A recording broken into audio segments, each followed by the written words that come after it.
मैं आप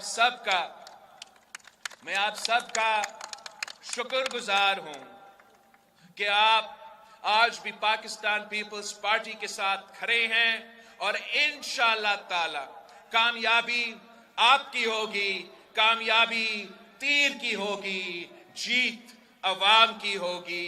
ये सिलसिला जारी रहेगा। हम रुकेंगे नहीं, हम भागेंगे नहीं, हम अवाम के पास जाएंगे, अपने मंशूर के बारे में बताएंगे और अवाम पे यकीन रखेंगे, अवाम पे भरोसा करते हैं, अवाम पे हमारा मुस्तकबिल के किस्मत के फैसले करने पे हम भरोसा रखते हैं। इसलिए हमारे कायद ने हमें सिखाया था कि ताकत का सरचश्मा अवाम है, ताकत का सरचश्मा अवाम है, ताकत का सरचश्मा अवाम है। आप सबका बहुत शुक्रिया।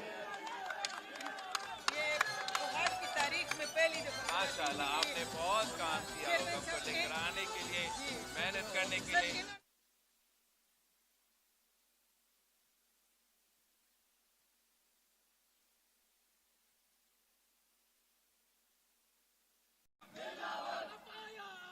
ने हर दौर में अवामी सियासत की है। पीपल्स पार्टी ने हर दौर में पासमानदा इलाकों के मजलूम अवाम के नुमाइंदगी की है। पाकिस्तान पीपल्स पार्टी ने हमेशा गुर्बत का मुकाबला किया है। पाकिस्तान पीपल्स पार्टी ने हमेशा कमजोर तबका का नुमाइंदा शहीद जुल्फिकार अली भुट्टो की नजरिया के में मौजूद है। पाकिस्तान पीपल्स पार्टी समझता है कि हमारा कोई सियासी मुखालिफ नहीं, ना कोई खिलाड़ी हमारा मुकाबला कर सकता है और ना कोई और हमारा मुकाबला कर सकता है। हमारा तो मुकाबला इन सियासतदानों से नहीं, हमारा मुकाबला बेरोजगारी, गुर्बत और महंगाई से है। मेरा पार्टी तीन नस्लों से ये जदोजहद लड़ता आ रहा है।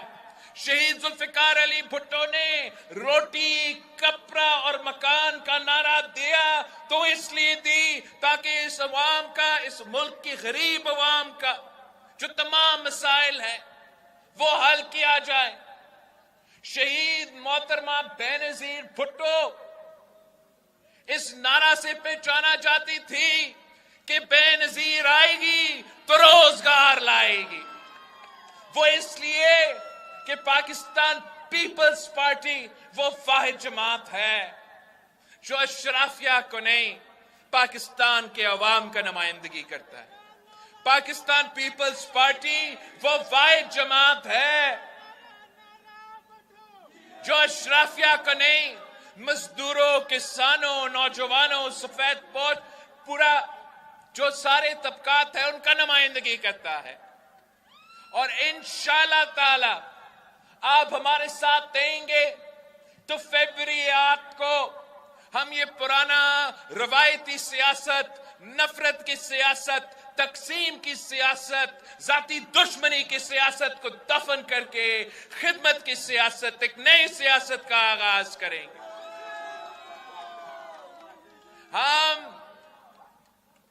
बाकी जमातों जो इलेक्शन में हिस्सा ले रहे हैं वो अपनी जाती मसले का हल निकालने के लिए ये इलेक्शन लड़ रहे हैं।